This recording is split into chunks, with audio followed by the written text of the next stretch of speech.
선진국에서는 출산율 저하를 막지 못해 고민이지만 개발도상국에서는 인구 폭발이 문제가 되고 있다. 이건 역시 기아 상태에서 동물은 임신하기 쉽고 포식 상태에서는 출산율이 낮아진다는 자연의 섭리 때문이다. 이야기가 잠시 옆길로 샜지만 어쨌든 동면하는 동물의 암컷은 동면기간 내내 뱃속의 태아가 체온을 올려주기 때문에 내장지방을 가질 필요가 없다. 또 뱃속에 태아를 담을 공간을 비워둬야 하기 때문에 내장지방형이 아닌 피하지방형으로 진화했다. 이런 점에서는 인간도 거의 마찬가지다. 가임 연령이 된 여성은 뱃속에 태아를 담을 공간을 비워둬야 하므로 피하지방형이다. 따라서 젊은 여성의 경우에는 비만이라고 걱정할 필요가 없다. 하지만 폐경후에는 임신 가능성이 사라지면서 피하지방에서 내장지방형으로 급격히 몸이 변한다. 이로 인해 발생하는 내장지방이 연소하면서 현기증, 달아오름이 생기는 것이다. 폐경 전의 여성은 오히려 조금 통통한 정도가 좋다. 하지만 폐경 후에는 남성과 같은 처지이기 때문에 내장지방을 줄여나가는 편이 좋다. 그렇다면 내장지방을 줄이기 위해서는 구체적으로 어떻게 해야 할까? 지금까지 설명한 대로라면 굶주림과 추위에 처하면 된다. 하지만 일부러 그런 가혹한 환경에 처하기란 현실적으로 불가능하다. 그래서 의사 입장에서 누구나 할 수 있는 생활 환경을 고려한 제안이 바로 하루 한 끼 건강법이다. 식사 횟수를 줄임으로써 식사량도 줄이고 내장 지방도 줄일 수 있다. 공복 상태에서 시루트인 유전자를 활성화시켜 건강하고 젊은 몸을 얻을 수 있는 궁극적인 건강법인 것이다. 그렇다고 갑자기 하루 한 끼씩 생활을 시작할 필요는 없다. 평소 하루 3끼를 먹던 사람은 먼저 하루 2끼부터 시작해서 서서히 하루 한 끼 식생활로 바꿔가는 것이 좋다. 다음 장에서는 구체적인 방법을 설명하겠다. 2. 누구나 할 수 있는 1일 1식 습관. 식사량을 쉽게 줄이는 1집 1채 다이어트. 다이어트의 기본은 칼로리 섭취를 통제하는 것이다. 그래서 병원이나 클리닉 등에서는 칼로리 계산표를 제공하고 이를 통해 하루에 섭취할 식사량을 조절하도록 권장한다. 칼로리 계산표를 보면 밥 한 그릇에 몇 칼로리, 중간 크기의 정갱이 구이는 몇 칼로리, 야채볶음 몇 그램에 몇 칼로리 등등 자세하게 기록되어 있다. 나 역시 비만이었을 때 가장 먼저 시도한 것이 칼로리 계산이었다. 그런데 그때의 감상을 한마디로 말하면 이런 바보 같은 짓은 더 이상 못하겠어였다. 칼로리 계산은 의대를 다닐 때 공부했었다. 의사가 되고 난 후에는 당뇨병이나 비만인 환자들에게 칼로리 계산에 따른 식사 지도를 해왔다. 하지만 직접 해보니 이렇게 귀찮고 성가신 일을 지금까지 환자들에게 강요해왔구나라고 깨닫고 깊이 반성했다. 눈으로 보고 향기를 맡고 맛과 식감을 즐겨야 하는 음식을 칼로리 계산이라는 수학으로 대체하자 먹는 것이 정말이지 재미가 없고 따분해졌다. 칼로리 계산을 하면서 음식을 먹는 사람은 머리가 이상한 사람일 거라는 생각마저 들었다. 도저히 납득할 수 없었기 때문에 나는 사흘도 못 가서 칼로리 계산하기를 그만뒀다. 그리고 주목한 것이 밥과 함께 국 한 그릇, 반찬 한 그릇을 먹는 1집 1채였다. 옛날에는 검소한 식사를 최고로 치는 습관이 있었다. 이는 앞서 언급한 칼로리 계산법과도 부합하는데 반찬 가짓수로 섭취 칼로리를 조절할 수 있기 때문이다. 지금까지 먹던 것과 같은 음식을 먹더라도 밥그릇과 접시의 크기를 작은 것으로 바꿈으로써 간단하게 칼로리를 줄일 수 있다. 따로 식단을 만들 필요도 없다. 식기의 용량을 20%로 줄이면 배가 80% 차게 먹기, 40%로 줄이면 배가 60% 차게 먹기를 쉽게 달성할 수 있다. 나는 이를 한마디로 1집 1채 다이어트라고 한다. 먼저 준비해야 할 것은 어린이용 식기이다. 캐릭터 그림이 그려져 있을 법한 작은 밥그릇과 국그릇을 준비하는 것이다. 밥은 백미든 현미든 영양밥이든 볶음밥이든 상관없다.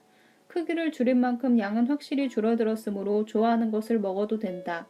국도 평소에 먹던 된장국이든 소고기 묵국이든 미역국이든 상관이 없다. 반찬을 담는 접시는 커피에 찬 받침 정도의 크기가 좋다. 그렇게 하면 거기에 담는 음식이 육류든 생선이든 뭐든 상관이 없다. 접시에서 반찬이 밖으로 나오거나 흘러내리지만 않는다면 가득 담아도 된다.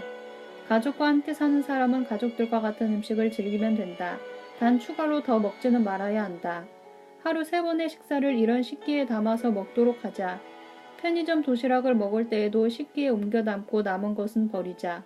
1집 1채 다이어트의 규칙을 잘 지켜 배가 60% 정도 찰 만큼만 먹기를 달성하면 살이 찐 사람은 반드시 살이 빠질 것이다. 반대로 너무 마른 사람은 살이 찔 수도 있다. 일반적으로 다이어트라고 하면 살을 빼는 것만을 가리킨다고 생각하기 쉽다. 그러나 본래 다이어트란 올바른 식이요법을 의미한다. 자신에게 맞는 적정 체중이 되는 것이 다이어트가 가진 본래 목적인 것이다.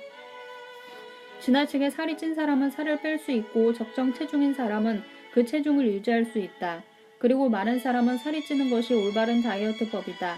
먹어도 살이 찌지 않는다는 사람이 있는데 그런 사람은 먹는 양 자체가 적은 경우가 대부분이다. 일정량의 식사를 제대로 섭취하면 반드시 적정 체중에 도달하게 된다. 무리 없이 하루 한 끼 식생활로 바꾸려면 일집일체 다이어트를 통해 다이어트의 즐거움을 체감했다면 이제 하루 한 끼 다이어트에 도전해보자. 하루 한 끼를 기본으로 하는 식생활은 메인 식사를 언제 할지가 가장 큰 관건이다. 식사를 할 수 있는 시간이 하루 한 번뿐이기 때문에 그 한 번의 식사가 더없이 중요해지는 것이다. 기본적으로 아침 식사는 아무것도 먹지 않는 것이 좋다. 만약 뭔가를 먹는다면 수분이나 과일 정도로 가볍게 끝내도록 한다. 출근 시간을 얼마 남겨놓지 않고 일어나서 제대로 씹지도 않은 채 급하게 아침을 먹고 지하철역이나 버스 정류장까지 달려가는 것은 자살행위와 같다. 오히려 수분만 섭취하는 편이 훨씬 더 건강에 좋다. 특히 전날 음주로 인해 숙취가 가시지 않았거나 자기 전에 과식하여 위가 거북할 때는 더더욱 그렇다. 의학적으로 봤을 때도 위를 쉬게 하려면 절식이 필요하다. 수분을 공급하는 정도로만 해두자. 위궤양으로 입원하면 며칠간 절식하고 수액만 주입한다. 수액을 맞아 궤양이 나았다고 생각하는 사람이 있는데 그것은 단지 물일 뿐이다. 절식을 통해 소화관을 쉬게 하는 것이 신체의 치유력을 이끌어내는 것이다. 또는 가방이나 회사 사무실의 서랍에 쿠키 등을 준비해 놓고 배가 고플 때 한두 개 집어 먹으면 그걸로 충분하다. 소맥분이나 버터, 달걀 등이 원재료인 쿠키는 거의 모든 영양소가 포함되어 있는 완전 영양식품이다. 통밀로 만든 것이라면 영양소의 균형도 갖춰져 있기 때문에 더욱 좋다. 덧붙여 내가 좋아하는 것은 건포도나 견과류를 넣어 만들어 단맛을 줄인 통밀 쿠키다. 아기가 우유만 먹고도 잘 자랄 수 있는 것은 우유가 영양적으로 완전 식품이기 때문이다. 우유 속에는 비타민과 미네랄 등 모든 영양소가 갖춰져 있다. 달걀도 마찬가지이다. 달걀 하나에는 닭 한 마리를 구성하는 온갖 영양소가 들어있다. 배가 조금 고플 때는 따뜻한 우유나 삶은 달걀, 단맛을 줄인 쿠키 등의 식품으로 영양을 섭취하면 된다. 다만 무슨 일이 있어도 절대로 단맛이 강한 과자는 먹지 않아야 한다. 소량만 섭취해도 인슐린이라는 소화 호르몬이 분비되어 내장 지방이 늘어나고 혈당을 떨어뜨려 점점 더 배가 고파지기 때문이다. 점심을 먹는다면 가능한 한 소량만 섭취하고 졸음을 참지 못할 정도로는 먹지 않는 것이 좋다. 여러분 중에는 오후 회의 시간에 졸다가 상사에게 질책을 받는다거나 아니면 고객과 상담하는 중에 졸려서 집중하지 못한 적은 없는가? 직장인 중에는 점심 식사 후 밀려오는 졸음을 쫓기 위해 담배를 피우거나 진한 커피를 마시는 경우가 많은데 이보다 몸에 나쁜 행위는 없다. 동물은 배가 부르면 졸리게 되어 있다. 식후 낮잠을 잘 수 없는 사람은 점심 식사 자체를 삼가는 것이 좋다. 그래도 먹어야 한다면 GI 지수, 혈당 지수가 낮은 음식을 권한다. 주식은 백미나 흰 빵보다 현미나 통곡물로 만들어진 빵으로 한다. 또한 당이나 전분보다 단백질 위주의 식사가 좋다. 나 역시 15년 전에만 해도 점심 식사를 했다. 배가 고프면 일을 할 수 없다고 생각하는 사람 중에 한 사람이었다. 하지만 문제는 배불리 점심을 먹고 나면 오후 진료 때는 언제나 졸음과의 전쟁을 치러야 했다. 어느 날에는 환자의 이야기를 듣다가 너무 졸려서 무릎을 세게 꼬집기도 했다. 그 정도는 애교로 봐줄 수 있었지만 더욱 위험한 경우도 있었다. 한창 수술을 하던 중에 졸음이 쏟아진 것이다. 간호사에게 부탁해서 차가운 알코올솜을 목에 대달라고 하여 간신히 수술을 끝낸 적도 있었다. 하지만 이러다가 언젠가는 큰 사고를 일으킬 것만 같았다. 졸음과 싸우는 고통에서 벗어나기 위해 점심 식사량을 조금씩 줄여보았다. 하지만 아무리 줄인다고 해도 일단 먹으면 그것이 가령 주먹밥 한 개일지라도 역시 졸음이 쏟아졌다. 이후 점심 식사는 일절하지 않기로 정했다. 뭔가를 먹는다면 계절과일로 대신하여 여름에는 복숭아 1개, 가을에는 배나 사과를 반쪽 정도만 먹는다. 그리고 사과나 배, 감, 포도 등을 먹을 때는 껍질째 먹는다. 과일은 알다시피 껍질에 영양가가 많다. 나는 복숭아도 껍질째 먹는다. 복숭아 표면의 솜털도 행주로 쓱쓱 닦으면 금방 없어진다. 과일의 껍질에는 상처를 고치는 상처 치유 작용과 인체 내 세포를 산화로부터 보호하는 항산화 작용을 하는 성분이 함유되어 있다. 과일을 껍질째 먹으면 송산된 소화관의 점막과 피부가 치료되고 노화로부터 우리 몸을 보호할 수 있다. 감기에도 잘 걸리지 않게 된다. 점심때 배고픔을 참기 어렵다면 과일이나 통밀 쿠키를 조금만 먹도록 하자. 졸리지도 않고 공복감도 많이 느끼지 않게 된다. 뒤에서 다시 자세히 설명하겠지만 소화기 계통이 좋지 않은 사람은 통째로 먹는 일몰 전체의 완전식품을 섭취하는 하루 한 끼 식생활을 하고 일찍 자고 일찍 일어나는 것을 52일간, 인체의 세포는 52일 간격으로 대체된다. 실행하면 적정 체중으로 돌아갈 뿐만 아니라 건강도 좋아진다. 게다가 겉모습도 젊어 보이게 된다는 즐거움까지 덤으로 딸려온다. 하루 중 언제 먹는 것이 좋을까? 하루 한 끼 식생활을 시작할 경우 그 한 끼는 언제 먹는 것이 가장 좋을까? 나는 하루의 끝을 마무리하는 저녁 식사를 권장한다. 밖에서 일하는 남성의 경우 개인용 식기를 들고 출근하는 것은 그리 현실적인 일이 못 된다. 또 밤에는 거래처 사람을 접대할 일이나 술자리에 참석할 일도 많다. 대부분의 식사를 집에서 하고 외식을 거의 하지 않는 주부의 경우에는 낮잠 잘 시간이 있다면 하루 한 끼를 점심 식사로 해도 상관없다. 하지만 낮잠을 30분 이상 자게 되면 체내 시계가 어긋나서 더 나른해진다. 밤에도 잠을 이루지 못하게 되므로 낮잠을 자는 시간은 15분 이내로 하자. 또 가족과 단란한 시간을 보내고 싶은 사람은 하루 2끼를 먹어도 된다. 단 앞에서 이야기한 일집일체는 반드시 지켜야 한다. 아침 식사도 마찬가지다. 아침 식사를 배불리 먹으면 이 역시 졸음이 밀려온다. 시험 당일이나 중요한 회의 등 오전 중에 머리 쓸 일이 있는 날에는 아무것도 먹지 않는 것이 좋다. 더욱이 시험 전날 긴장감 때문에 잠을 제대로 못 잤을 경우는 더욱 그렇다. 아침을 너무 많이 먹게 되면 시험 도중에 졸음이 밀려오는 것은 피할 수 없다. 만약 뭔가를 먹는다면 이른 아침에 먹든지 과일이나 과일 주스 정도로 가볍게 하는 편이 좋다. 뇌는 당분밖에 이용하지 못한다며 일부러 당분 섭취를 권장하는 사람도 있는데 이는 무척 단편적인 생각이다. 인체는 당분으로 제한하지 않고 지방, 단백질, 전분도 몸속에서 포도당으로 바뀌어 확실하게 뇌로 전달되도록 만들어져 있다. 단 것을 먹지 않아도 혈당치는 충분히 올라가기 때문에 뇌를 위해 일부러 당분을 섭취할 필요는 없다.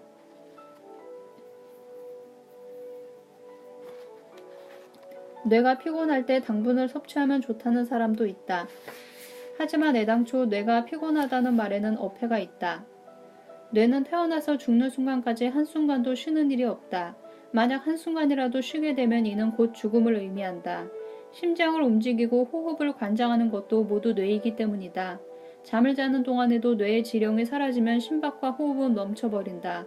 장시간 집중해서 일이나 공부를 했을 때 뇌가 지쳤다고 말하기도 한다. 하지만 그것은 눈의 피로나 정신적인 피로가 전해져 하는 말일 뿐이다. 세상에 태어난 순간부터 1년 365일 하루 24시간 한 번도 쉬지 않고 일하는 것이 뇌이기 때문이다. 그렇다면 뇌가 가장 맑을 때는 언제일까?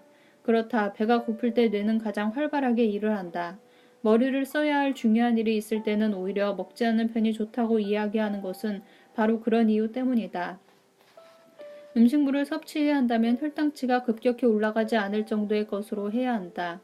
유럽 일부 나라에서는 시에스타라고 하여 점심 식사 후 오후 4시 무렵까지 낮잠을 자는 시간이 따로 있다.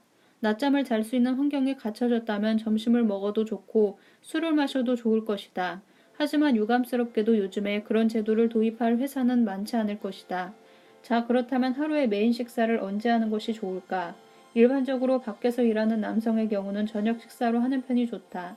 하지만 직업에 따라서 일하는 시간이 다르므로 반드시 저녁 식사여야만 하는 것은 아니다. 언제 할 것인가는 각자의 생활 패턴에 맞추도록 하자. 다만 성장기의 어린이와 폐경 전의 여성으로 혈당치가 떨어지기 쉬운 사람들은 그렇게 해서는 안 된다. 공복감을 견디지 못하기 때문에 아침, 점심, 저녁 모두 일집일체로 하루 3끼를 확실히 먹어두는 것이 좋다. 하루 한 끼라면 무엇을 먹어도 좋다. 하루 한 끼 식생활을 하면 식사 시간이 될 무렵에는 이미 배가 고프다. 그래서 무엇을 먹을 것인지가 문제가 된다. 기본적으로 먹고 싶은 것이라면 무엇을 얼마만큼 먹든지 문제가 되지 않는다. 공복에는 뭐든지 맛있고 뭐든 먹고 싶을 거라고 생각하기 쉽다. 하지만 하루 한 끼 식생활을 그렇게 단순하게 생각해서는 안 된다. 모처럼의 소중한 한 끼를 컵라면이나 편의점 도시락으로 때우기는 너무 아깝다. 우리의 몸도 정말로 필요한 것을 요구한다. 그것은 바로 몸에 꼭 필요한 영양소이다. 이상적인 식사량은 배를 60%만 채우는 것. 전날 칼로리를 거의 섭취하지 않았다면 배가 80%찰 정도이다. 하지만 포만감을 느끼고 싶다면 처음에는 얼마나 많이 먹든지 상관이 없다. 그러는 동안에 자연스럽게 점점 몸이 원하지 않게 될 것이다. 신장 180cm에 체중 103kg인 지인이 하루 한 끼 식생활을 시작했는데 저녁은 지금까지 해왔던 대로 폭음과 폭식을 반복했다. 그럼에도 불구하고 그는 체중을 82kg까지 줄일 수 있었다. 즉 하루 한 끼를 먹으면 배가 60%찰 정도에서 멈추지 않아도 하루 섭취량이 확실히 줄어들기 때문이다. 또한 살이 빠지면 식사량도 저절로 줄게 된다. 술도 약해져서 더 마시지 않게 되고 마시고 싶은 생각도 들지 않게 된다. 누군가 내게 뭘 먹고 싶은지 물어본다면 현미와 건더기가 많은 된장국, 나물무침, 하룻밤 말린 생선 또는 청국장이라고 답할 것이다. 채소 중심의 식단이므로 크게 한 접시를 먹는다고 해도 칼로리를 초과하지는 않는다. 또 이런 식단으로 식사를 하면 신기하게도 피로가 가신다. 나의 저녁 식사 메뉴를 본 사람은 검소하다, 심하게는 초라하다고 생각할지도 모른다. 하지만 나는 요즘처럼 풍요로운 세상에서 검소한 식단이야말로 최고의 만찬이라고 생각한다. 일반적으로 만찬이라고 하면 스테이크나 초밥, 전골 등의 고가의 음식을 떠올리는 사람이 많다. 여기서 중화 요리의 대가가 한 말을 소개하려고 한다. 어느 요리 프로그램에서 아나운서가 왜 가정에서 만드는 중화 요리는 같은 맛이 나지 않는 걸까요? 라고 물었다. 그러자 중화 요리의 대가는 이렇게 대답했다. 나는 기름을 많이 쓰고 조미료를 많이 넣죠. 맛을 진하게 내기 위해서요. 그 사람의 너무 솔직하고 직선적인 대답을 듣고는 나는 한참이나 배를 붙잡고 웃었다. 맛을 진하게 내기 위해 기름과 조미료를 많이 넣는 것이 요리의 진수라는 것을 깨닫게 되자 그 요리사가 진심으로 존경스러워졌다. 우리가 가정에서 하는 식사는 대개 일상적인 일이다. 재료비를 절약하고 건강을 위해 기름이나 조미료를 적게 쓴다. 싱겁게 가늘하기 때문에 맛이 없다고 느껴진다. 이에 비해 음식점은 일상을 벗어난 경험을 하는 장소라고 할 수 있다. 사치스러운 재료를 쓰는 것은 물론이고 기름이나 조미료 등을 듬뿍 써서 진한 맛을 낸다. 이렇게 해서 음식점은 가정에서 먹는 일상적인 요리와는 다른 특별한 경험을 손님들에게 제공하는 것이다. 하지만 그런 만찬을 매일 먹게 되면 어떻게 될까? 한 중년 부부가 고급 여관으로 온천 여행을 떠났다. 식사 시간이 되자 최고급 소고기와 대하가 나왔다. 부부는 평소에 맛보지 못한 식재료와 양념에 입맛을 다셨다. 하지만 그런 호사스러운 요리도 사흘 연속으로 나오면 입맛도 떨어지고 몸 상태도 나빠질 것이다. 바꿔 말하면 가끔은 색다른 음식을 맛보는 경험도 좋지만 평소에는 소재나 양념 또는 먹는 양까지 검소하게 하는 편이 좋다. 토마토 하나를 먹더라도 음식점에서는 얇게 썬 소량의 토마토에 드레싱을 듬뿍 뿌려 먹는다. 하지만 가정에서는 아침에 마당에서 갓단 아직 이슬이 묻어있는 토마토를 그대로 덥석 베어 문다. 이는 만찬도 요리도 아닌 검소한 음식이지만 어느 쪽이 더 몸에 좋을지는 쉽게 짐작할 수 있다. 자연이 베푸는 은혜인 음식과 몸속의 혼이 공명하는 식사야말로 최상의 건강식이라고 할 수 있다. 하루 한 끼 식생활이란 그런 것을 소중히 여기라는 의미도 포함된다. 결코 먹는 것을 소홀히 하라는 이야기가 아니다. 하루 한 번의 식사에 모든 것을 걸어야 하기 때문에 절대로 인스턴트 라면이나 정크푸드로 해결하려고 해서는 안 된다.